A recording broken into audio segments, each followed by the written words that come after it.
Don't believe that success will allow yourself to feel happy. Don't get in the trap that people said that when you're rich, you're going to be happy. No. People said that I want to own business because I don't want to be ลูกจ้าง But actually, when you do business, you are employed by your customers. So when you're employed by your customers, there's millions of them. Before we begin, I hope you, dear viewers and listeners, forgive us for any grammatical and language mistakes made in this talk. Even though we want to try our best to perfect it, what's most important for us is to get the message across. So we try not to be held back by the fear of making some mistakes. Thank you for your understanding. Now, let's jump right in. For today's episode of the Lessons Learned, our super special guest is a role model for many youngsters out there, myself included. She's a founder and CEO of Diamond Grains, Thailand's leading brand in health food industry. And today she'll be sharing with us her secrets to building a successful business, the skills needed, the valuable lessons she has learned, and how she keeps herself motivated and fired up. And this is Pi-un of Diamond Grains ค่ะ Ladies and gentlemen, please welcome the remarkable Pi-un ค่ะ First of all, such a pleasure, a huge pleasure to have you on the show. I have always been a big fan of you, P-Pax, and also Diamond Grains. So thank you so much for making your time to be here. Thank you so very much as well. I'm Shanisara Wongdi-Prasit นะคะ I'm Un. I am 29 years old and I am the owner of the first clean granola brand in Thailand called Diamond Grains. And now we are having 5 brands in total. It's Diamond Grains, it's Molebology, it's Pak Cham Kham Hom, Aura's Potion, and the upcoming one, it's Home to My Heart. So basically, we have these 5 brands in hands. It's all under the same owner and the same operations. First thing first, I think a lot of people already notice that your English is just amazing. And I mean this as a genuine compliment. How did you learn English? So let me say it in my part first. I don't think my English is amazing. I don't think my English is like accurate or my accent is perfect, but I try. And the way that I learn English is people think that I went to the US, so I got my English. But then I went to the US for a year and a half. And that was the very first time that I exposed to English like directly. So by that, I try just to communicate because I have to work at the restaurant, right? I was the waitress. So the only way that I could survive is that I jump myself into the pool of English. I couldn't use Thai because like my neighborhood, there's no Thai at all. And my aunt and my nieces, my aunt could speak Thai with me, but my nieces are like so small, they're still learning. So basically, we're trying to communicate in English as much as possible. But the way that I think that I got better in English is by Ellen DeGeneres' show. Oh, yes. I watched every yes. single episode and the kindness that their team gave us is that they have like little English subtitles. And I would read that along with hearing the word. So I realized that, okay, this is how this pronounced. And back then when I was in Thailand, I thought that, remember the vocabularies and trying to perfecting the grammars is the most important thing, right? And also speaking, like we're trying to speak so much and we try to speak in the most perfect pronunciations. But that is such, I think it's like almost a misunderstanding of studying English. Basically, you have to listen. The more you listen, the better you get. So what I realized is that I was trying to remember the lyrics of Umbrella by Rihanna. One part said like, when the sun shines, we'll shine together, right? Told you I'll be here forever. And the next part said, I'll always be your friend, took an oath, gonna suck in till the end. That part, I was so mad that I couldn't understand what she was trying to say. So I know the first part is that when the sun shines, we'll shine together, right? But the next part, I couldn't understand it.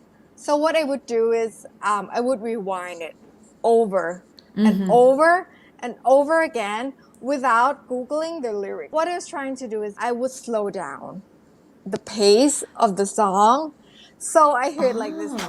When the sun shines. Did you finally get the answer? It's like, oh, Yes. at the end I knew.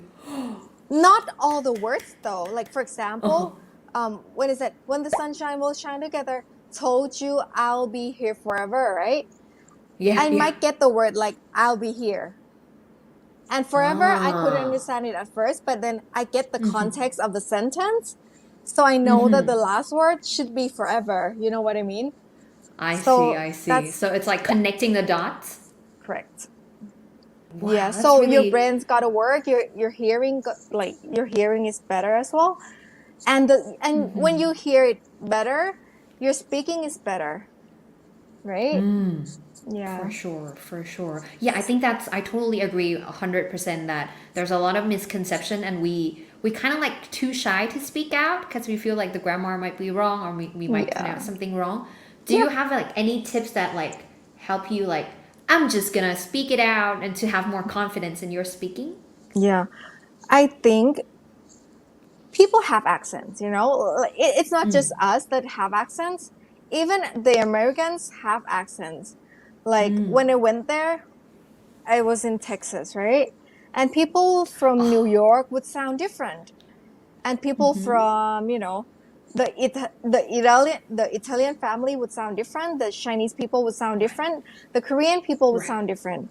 Even the native speaking, like, you know, the one from England would sound different as well. So if you look at it without putting a negative comment on it, I think it would just be natural, you know. People have accent. And it doesn't matter what accent you have. It doesn't matter because the point of speaking English is to communicate. And that's what I was trying to do. For me, when people trying to correct my pronunciation, if it was wrong, for example, I used to say like herbal, but it's actually in American, they said herbal, right? Right. So I would change it to herbal so I can communicate better, not because I want them to look at me better. Yeah, that's the point. So focus on the real function of language. You wouldn't be so shy. I've seen, you know, your videos when you went abroad to, you know, find the right ingredients. You went to so many places, you know, to do business as well. And of course, Diamond Grains and many other brands are being expanded. Sphere of influence to other countries, not just in Thailand. So like how important it is for you to be able to like really communicate in English or any other languages in, you know, building your own business today. Yeah, I would say that it is a benefit for me because, you know, when you speak to someone, you get their emotions, right? Without even hearing their words. You see their eyes, you hear their tone of voice, you know their emotions, right? But the choice of words that they use with you. When, you know, when you talk to the farmers, like 5th generation, 6th generations, that's the different kind of language they're using with you. They're using their heart language. They're talking about their father, their grandfather, how they were born and raised. So basically what you get from, you know, knowing the native language is that you know exactly how they feel without filter. Because when you put the filter, the translation filter on, sometimes, you know, for example, the simple words like appreciations in English. How do you say the word appreciation in Thai? How when they say like I'm so appreciated, like how do you say that in Thai, right? Or maybe like I'm so grateful that you're here. The word grateful, how do you translate that? Or maybe like when the foreigners are in Thailand and I said that, oh, เกรงใจ, you don't need to pick me up. How do you say เกรงใจ in English? It's the same thing.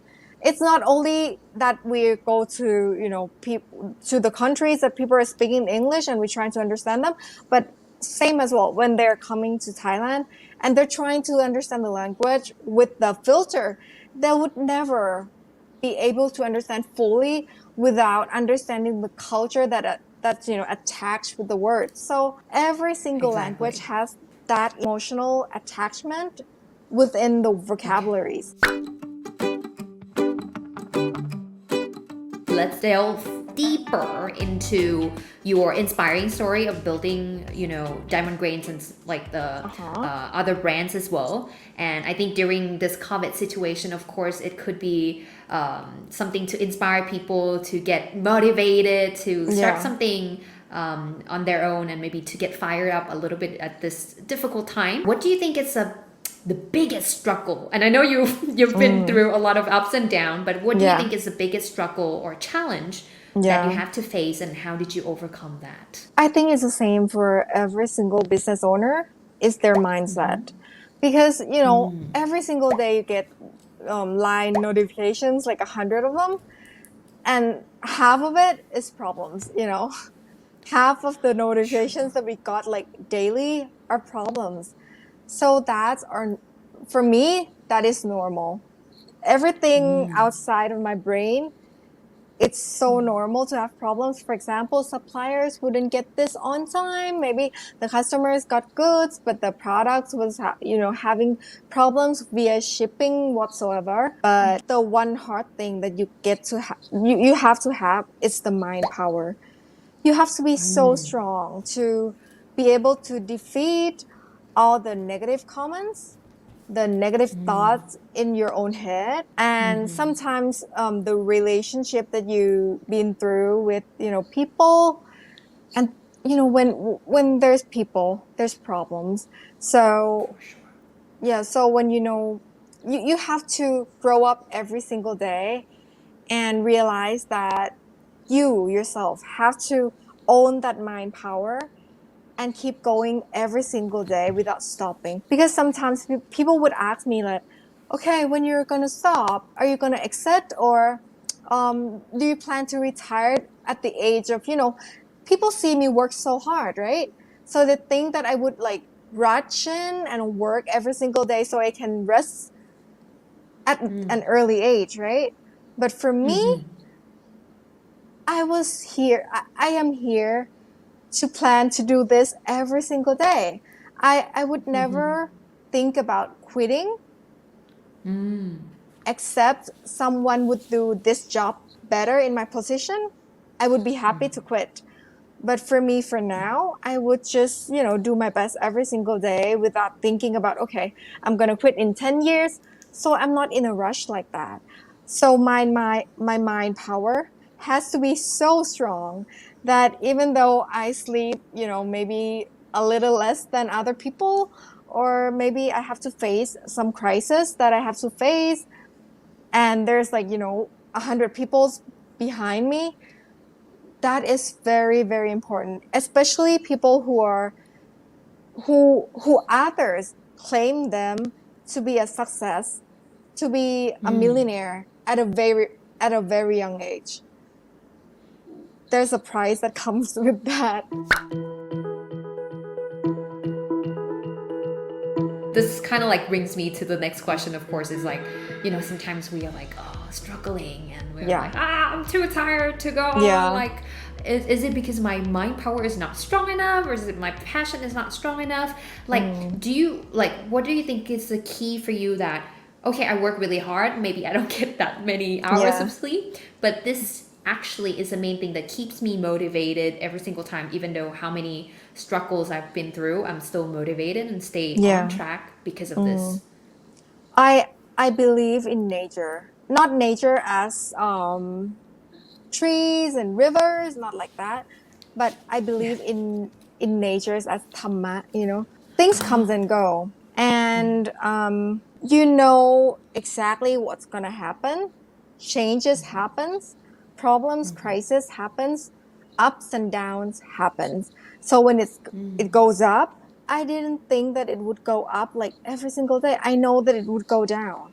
So when it's coming down, I know that it's normal. And someday, if I work hard enough, it would go up again.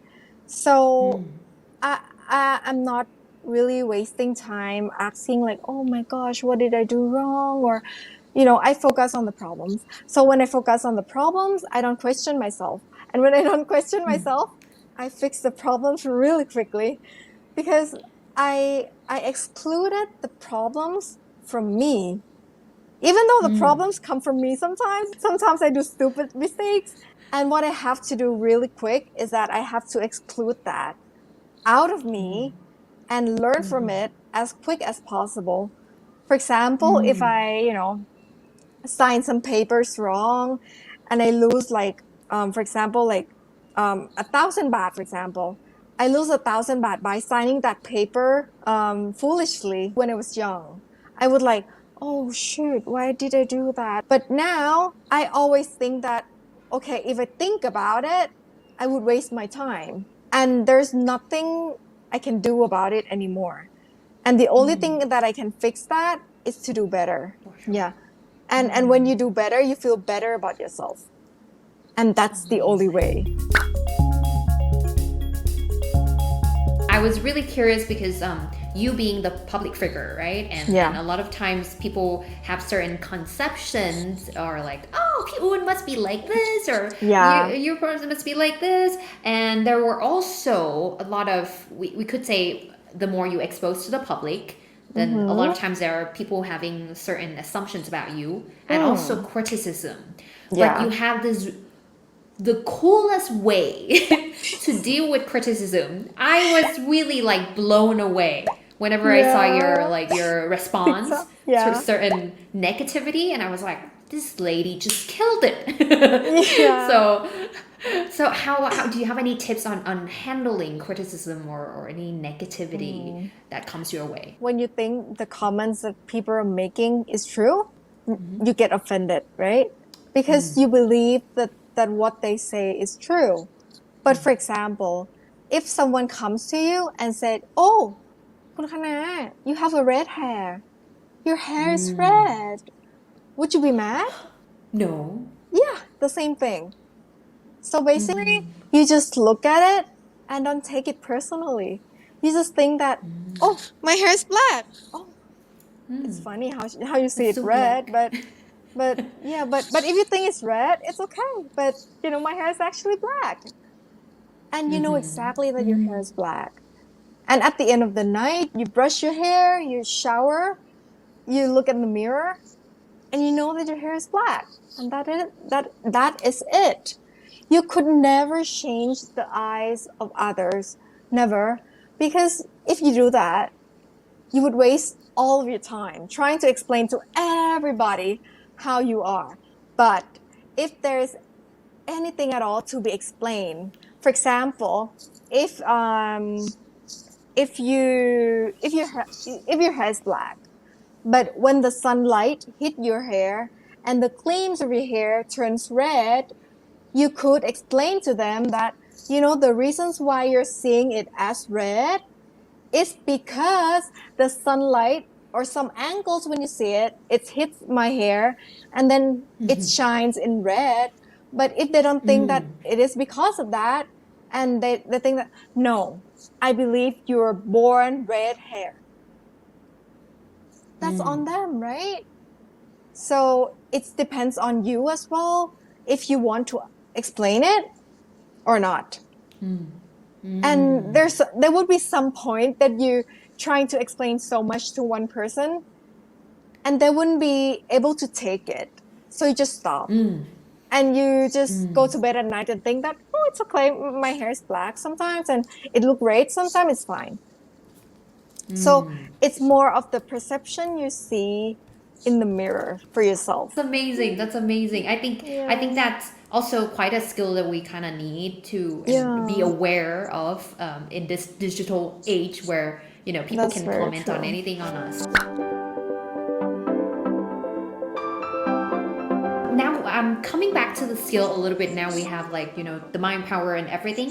What do you think is the most important skill, or maybe a set of skills, could be hard skills or soft skills, that actually really help you build a successful business? Okay. I think I am very, very, very understanding. I don't judge at all. I don't take others people's problems and process it in my way and express them. So basically when you come to me, no matter what problems you are having, I would look at it in your eyes, not in mine. For example, people might ask me like, why don't you do organics? Stuff like that. And I would say that, yeah, I should do that because I have money, right? I have money to purchase organic stuff, but others don't. And you cannot blame them for not having enough income to afford such benefits, So when I look at it, when people trying to say that, everything should be organic, I wouldn't say that. I would say that we have to try to lower the agricultural cost of doing organic since the very first beginning of the process. Not just like, okay, everybody should buy organic. Because when you do that, it kills like all the systems, right? So you have to go at the very first generations of, productions that, the seeds, the soil, the water. And if you can do that, so you can say that, we should do organic. Like all of us should do organic. It has some pros and cons though. The cons part is that when you're too understanding, you sometimes, people sometimes look at you and they can take advantages because you understand them so easily, right? They could say anything. They could be anything. They could be so harsh on you. Maybe something like that. But being gentle doesn't mean being stupid. So you have to be gentle. You have to be kind. You have to be understanding, but not stupid. Just don't repeat anything more than 3 times. It's like It a doesn't fine make sense. line between. Exactly. So when you grow up, you're trying to find that fine line and not cross it. And I think because you talk about a consumer or customer centric a lot, that Yeah. it's you put the heart and it's because of the love that you were able to build this brand so successfully, and that stems from your understanding of the people, right? Yes. Because when amazing. people are fragile and all they want, this is my secret. All that people want is to look in the mirror or maybe think about themselves at night and say, "Oh, I'm so proud of myself." That's all. It's not the money, it's not the fame, because at the end of the day, that fame make them proud of themselves, and the money that they have make them feel better about themselves. So For sure. when you make people feel better about themselves, you also feel better about yourself. Yeah, that's why kindness is very powerful, and when you spread that, it's never ending.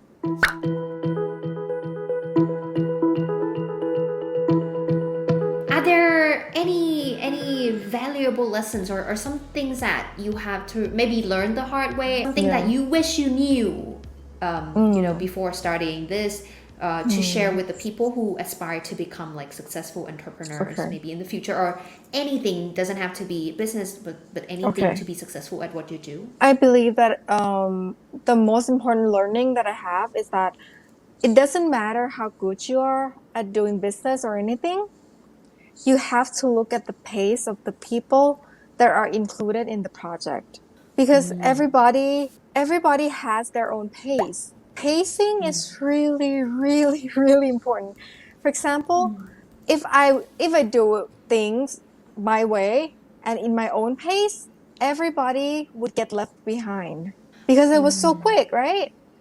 But if I do that, things might go quickly, but there would be like little small mistakes like along the way, like that's stupid mistakes, because I was too quick.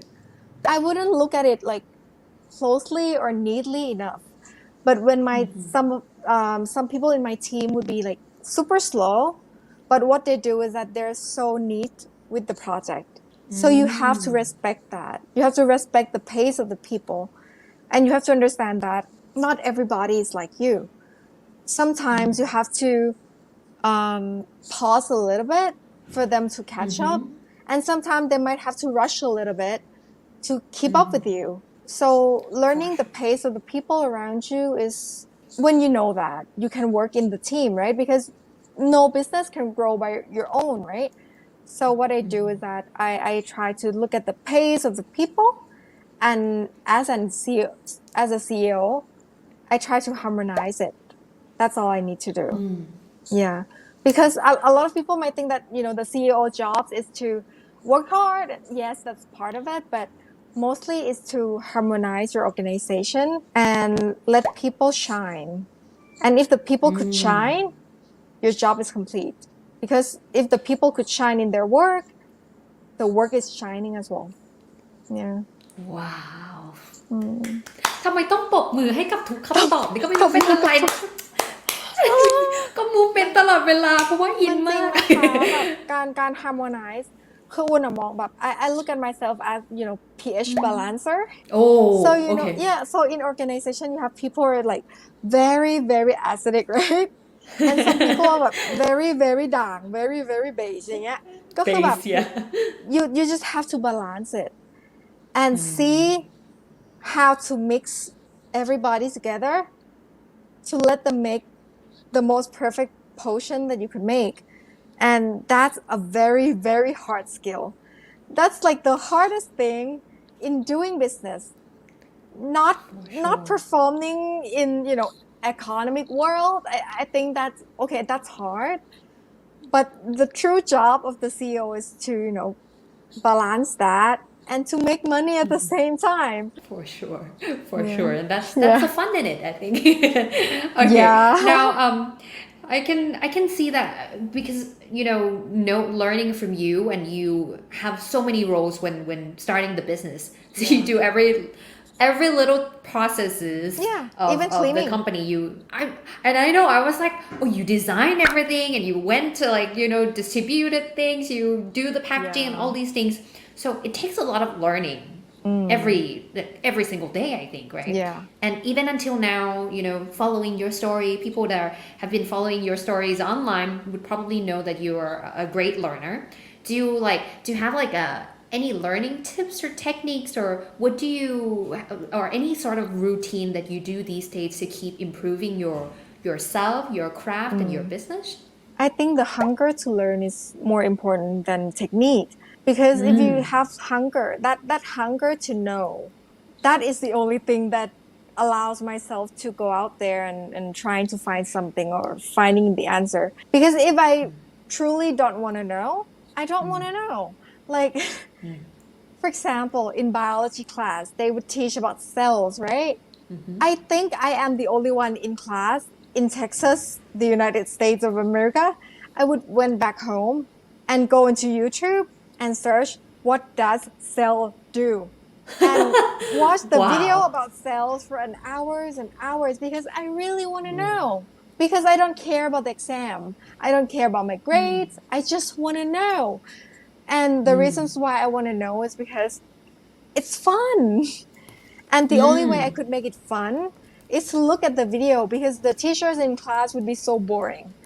So when you have that hunger, you find your way of learning, and you found the way that you could learn better. That's the key, right? Because if you want to know about something and you go read about it when you hate reading, nothing's gonna happen because you're gonna sleep. But if you know that you like to watch video, you want to know about things like that, you go find some videos and then watch it.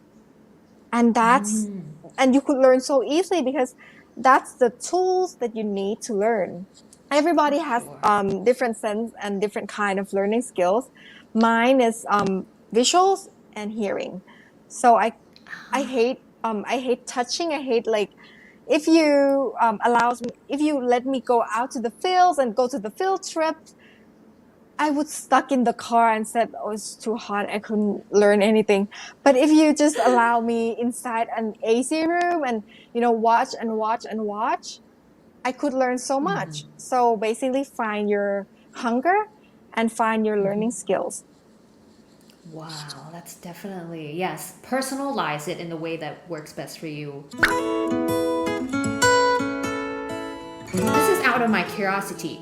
Was there ever a time that you ever felt like, I quit this, or I'm not just quit, but I'm too tired. I don't want to do anything anymore, which is like some people are struggling like right now. Yeah. It's like, oh, Piyun, I'm too tired to go on or feeling unmotivated. Do you have like any message for them? I have a tip for that because it happens to me when I was in, I think, ปี 3 of my university years. I remember one day I was so selfish back then, and I get tired so easily, right? And every day I would wake up and feel like frustrated every single day. But there was one day that I was so poor because I still got the money from my parents, right? A little bit of money. I would take the bus to the university because our family wasn't, that wealthy. So what I would do is that I remember one day that I have a cookies in my hands, right? And it was like so expensive, the Pepperidge Farms cookie. And I love it so much, and it would save the money to have that cookies, maybe, one times a month or whatever. And one day I passed by Mabunkhrong, and there would be like the bus stations, right? And at the bus station, there would be Kun Yai and her babies. And I remember look at her and I said, I hear the voice in my head, and it said, she's very hungry. And these cookies would do something in her life. And I don't know why, like out of the blues, I would just like grab the bags of cookies and I give it to her. I never told this story to anyone except my dad. So I gave this bag of cookies and I gave it to her. And you know what she did? Like, for example, this is the bag of cookies, right? She would she would hug it like that. And her grandma would go like, ขอบคุณสิลูก, like say thank you. And she would like go hide it first. And she would say, ขอบคุณค่ะ. And she would go like hug the back of that cookies. And that changed my whole life.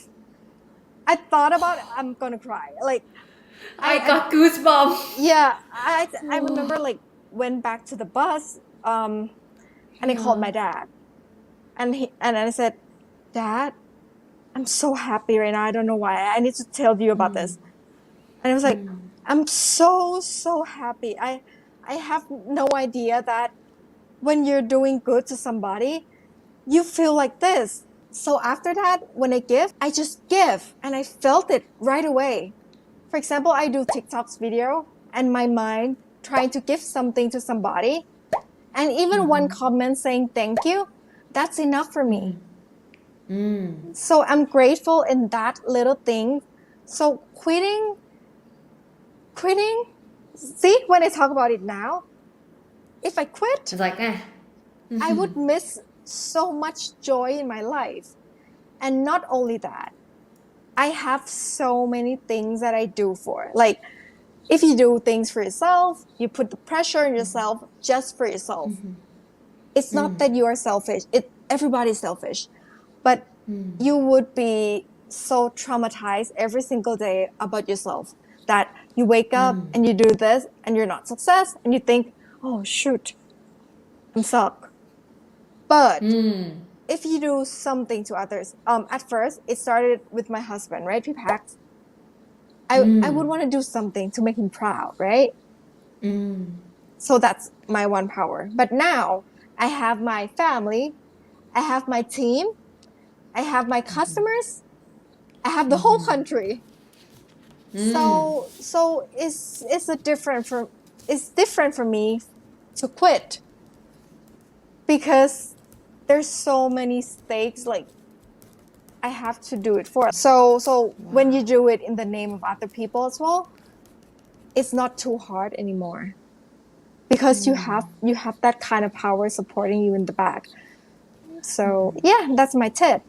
So at first this just starts so small, like giving some things that you might think you needed so much. Joy doesn't happen because you're a good person. Happiness and joy happens because you realize that you can do so much. That's it. Just change the whole perspective on things. I think, you have put like the purpose, right? Something that it's beyond yourself. Beyond you. To really live a meaningful life. I think my dad is the one who told me that, people are always trying to be so smart, so important, at the top of the world, being the top of the pyramid, but they never know that actually everybody is equal. By saying equal, it means that, okay, you might see me in front of the camera, right? But there's so many young girls that are in my team. When I cry, they are my shoulders. And without that shoulders, you wouldn't see me. So basically, we're the same. I'm not the top. We're in the same horizontals. And when you don't put yourself in a really, really important positions, you think that you're humans and you allow yourself to cry sometimes. And when you allow yourself to cry sometimes, when you're frustrated, you feel better because you don't just suppress yourself like, no, you shouldn't cry. You're so important. You're a CEO. How do you cry? How can you cry? You have to lead the people. No, you're not leading the people. People are running with you, doing their jobs. You are doing your jobs, running with them, right? And what I let them is my idea, but the production team let me in the production side, right? But I have more experience in this business, so I make decisions. So that's it. I just look at it at that, and I believe that keeps me, keeps my sanity. I'm not like going insane. Actually, I went insane like the last 2 years. I suppressed myself so much, like, no, you shouldn't cry. You have to be so strong and stuff like that. But now I'm just like, like that. And then the other day I feel better. Yeah, just let it out. It's fine. It's fine to just, being so tired sometimes. And because when you're allowing yourself to be tired, you're allowing yourself to be happy as well. Wow, that's amazing. And I'm so grateful for the opportunity to really Thank sit you down so much, Ha. and talk with you today. I'm sure I'm not the only one feeling, feeling like your positive outlook on things and your kindness, your gratitude, your understanding, and the lessons you have learned has tremendously inspired. So thank you so much. Thank you, Nafa. Ha. Any last thing you want to leave with for the audience listening and feeling like so fired up, so I want to do something beyond myself and start running like you're doing right now? So basically, if you're trying to achieve something, you have to be happy now. Don't believe that success will allow yourself to feel happy because that's the opposite. So if you're trying to go on and achieve something, just be happy in the journey as well. Because don't get in the trap that people said that when you're rich, you're going to be happy. No, it's the same thing. I was this happy back then. So if you're the employee, you're working in an office job, just try to be happy now first. I know the external stuff that you couldn't change. I know that might be hurtful to you, but just try to find your peace first. Because if you couldn't find that, when you go into the field of business, it would be very hard. Because as I said at first, your mind would be ready. Because you said that sometimes people said that I want to own business because I don't want to be ลูกจ้าง, right? I don't want to be employed. But actually, when you do business, you are employed by your customers. So when you're employed by your customers, there's millions of them. How can you deal with that when you couldn't deal with one boss, right? So just believe that you can find your happiness right now and just go on. The reasons I said that is because you never know what's going to happen. You could be successful and you could be not. And it is okay if you're not, right? Because you're already happy. Yeah, so be careful with that. Just that. Amazing. Wow. Ladies and gentlemen, what are the lessons you have learned? I'm sure there's a lot of things. My papers are all full with my scribbles now. But if there's any like something that Pi-un has shared today and you feel like it's really captivating, please let us know in the comment and also Yeah, share please this do. with I your want to friends. read this out as well. And yes, we're gonna go like sneaking like, oh, what do you think about today talk? And I'm sure it's not definitely not only me who just super inspired by Pi-un today. So yeah, just let us know and also share this with your friends and family if you like this episode of the Lesson Learned. Thank you so much for watching and listening to our show, and that's it for today. Bye. Thank you. Bye bye.